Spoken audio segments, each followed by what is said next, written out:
Good morning, मैं अमित सिंह। शुरू करते हैं ब्रेकफास्ट बिना ब्रेक। फटाफट खबरों का सिलसिला। किसान आंदोलन पर सुप्रीम कोर्ट के कड़े रुख के बाद केंद्र ने सुप्रीम कोर्ट में हलफनामा दाखिल किया। केंद्र ने कोर्ट से कहा, प्रदर्शनकारियों की गलतफहमी दूर करने की जरूरत है। कृषि मंत्रालय ने सुप्रीम कोर्ट में कहा कि प्रदर्शनकारी को यह गलतफहमी है कि केंद्र सरकार और संसद ने कभी भी किसी भी समिति और परामर्श प्रक्रिया का पालन करते हुए मुद्दों की जांच नहीं की। केंद्र ने अपने हलफनामे में कहा कि यह कानून जल्दबाजी में नहीं बने हैं। यह कानून 2 दशकों के विचार विमर्श के बाद बनाए गए।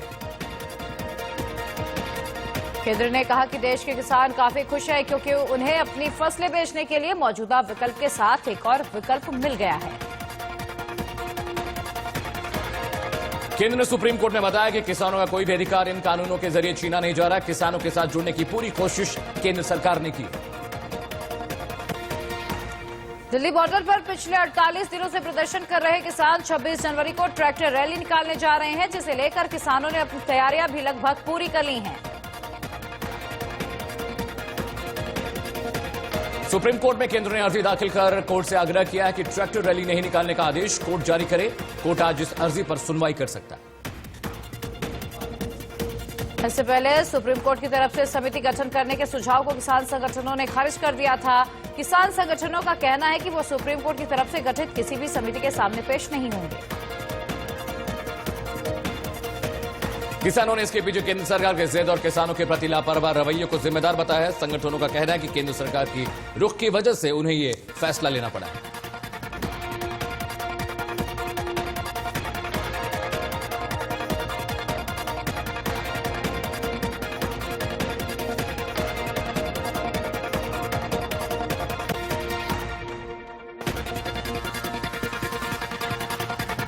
सुप्रीम कोर्ट ने किसान आंदोलन से संबंधित याचिकाओं पर सुनवाई करते हुए केंद्र सरकार को फटकार लगाई थी और कहा था कि वह केंद्र सरकार के रवैये से नाखुश हैं। सुप्रीम कोर्ट में हुई सुनवाई के दौरान कोर्ट ने केंद्र सरकार से पूछा कि नए कृषि कानून पर स्टे लगाएंगे या कोर्ट खुद स्टे लगा सकता है।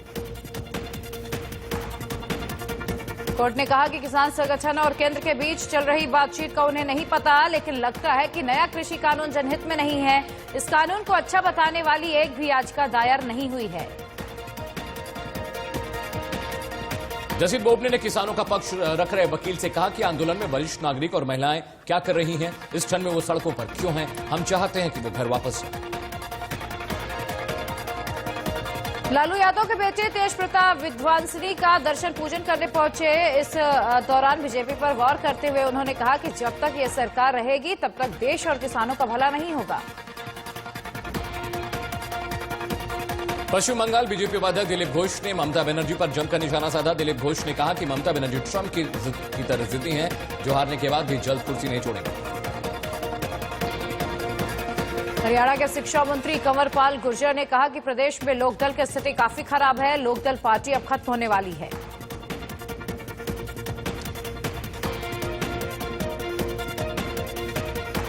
दिल्ली में बर्ड फ्लू को नगर निगम की आपात बैठक हुई। इस बैठक में सभी पार्कों, मुर्गों, मंडियों और रेस्टोरों पर निगरानी रखने के लिए टीमों को कहा गया है।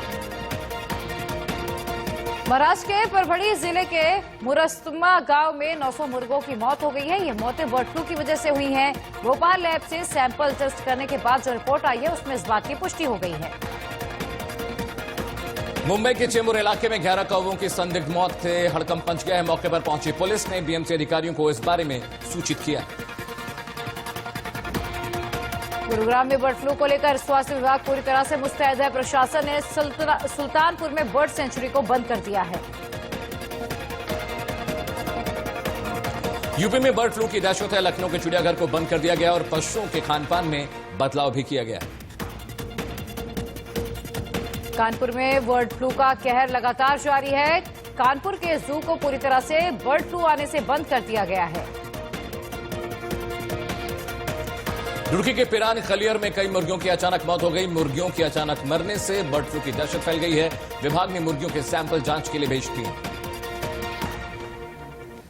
ऋषिकेश में बर्ड फ्लू ने दस्तक दे दी है, लेकिन अभी आधिकारिक पुष्टि नहीं हो पाई। पिछले 3 दिन में ऋषिकेश और आसपास के क्षेत्रों में भारी मात्रा में कौवे और कबूतर मृत अवस्था में पाए जा रहे हैं।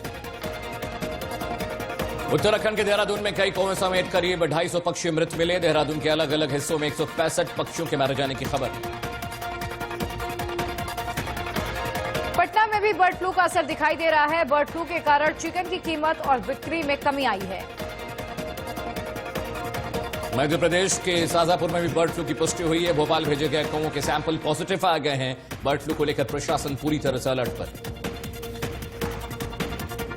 और डिंडौरी में भी कौवों की लगातार मौत हो रही है। बर्ड फ्लू को लेकर पशु चिकित्सा विभाग के अधिकारी कौवों को परीक्षण के लिए भोपाल भेज रहे हैं।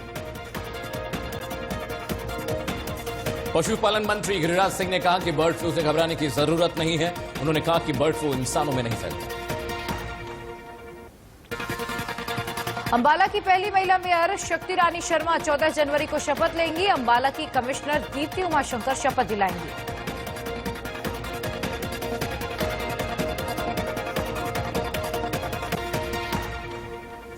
एयर चीफ मार्शल आर के भदौरिया ने लद्दाख के दौलत बेग ओल्डी, थोइस और न्यूमा आधुनिक ट्रेनिंग ट्रिप्स का दौरा किया है और कहा कि वायुसेना पूरी तरह से तैयार है।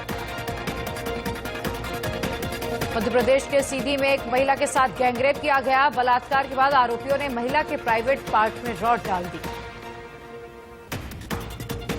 आम आदमी पार्टी के विधायक शोभनाथ भारती को अमेठी पुलिस ने रायबरेली में गिरफ्तार कर लिया है।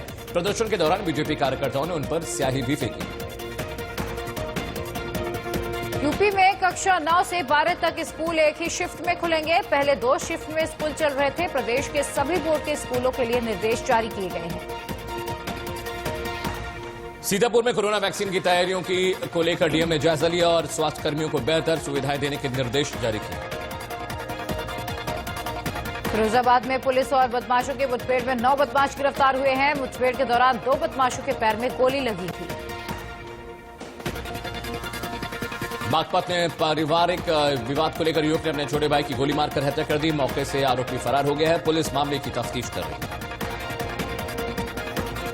चंडीगढ़ में पूर्व सीएम और नेता प्रतिपक्ष भूपेंद्र सिंह हुड्डा ने सीएम मनोहर लाल खट्टर के बयानों का पुरजोर विरोध किया। हुड्डा ने कहा कि राजनीति में अहंकार की कोई जगह नहीं होती है। सोनभद्र में एक महिला को उसके पति ने फोन पर तलाक दे दिया। पीड़िता ने कोतवाली में इस बात की शिकायत दर्ज कराई। कानपुर में दबंगों ने एक फोटो शॉप पर बम फेंके और लोहे की रॉड से दुकान पर तोड़फोड़ की। दबंगों से दुकानदार से लूट की और फरार हो गए। प्रतापगढ़ में एक नवविवाहित महिला की संदिग्ध परिस्थितियों में मौत हो गई है। मौके पर पहुंची पुलिस मामले की जांच कर रही है। देश में पिछले 24 घंटे में 16,311 कोरोना के नए केस सामने आए। वहीं 19,000 से ज्यादा मरीज ठीक हुए हैं।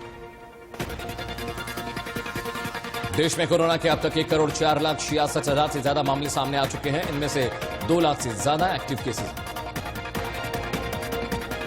दिल्ली में पिछले 24 घंटे में कोरोना के 306 नए मामले सामने आए और 13 मरीजों की मौत हुई है। दिल्ली में कोरोना मरीजों की संख्या बढ़कर 6,30,000 के पार पहुंच गई है। महाराष्ट्र में कोरोना मरीजों की संख्या 19,71,000 से ज्यादा है। वहीं राज्य में अब तक 50,000 से ज्यादा मरीजों की कोरोना के चलते मौत हो चुकी है। बीते 24 घंटे में महाराष्ट्र में 2,438 कोरोना केस सामने आए हैं और करीब 40 मरीजों की कोरोना से मौत हुई। केरल में 24 घंटे में कोरोना के 3,110 नए मामले सामने आए। दुनिया भर में कोरोना से अब तक 9 करोड़ 9 लाख से ज्यादा लोग संक्रमित हो चुके हैं, जबकि 19 लाख से ज्यादा लोग कोरोना के चलते अपनी जान गंवा चुके हैं। फ्रांस में कोरोना के 27,83,000 से ज्यादा केस अब तक सामने आ चुके हैं। वहीं यहां कोरोना से मरने वालों का आंकड़ा 67,000 के पार पहुंच गया।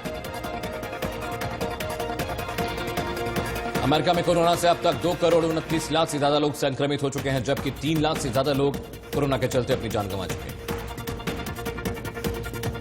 कोरोना से ब्राजील में भी अब तक करीब 2,03,000 से ज्यादा लोगों की मौत हो चुकी है, जबकि 81,09,000 से ज्यादा लोग संक्रमित हैं।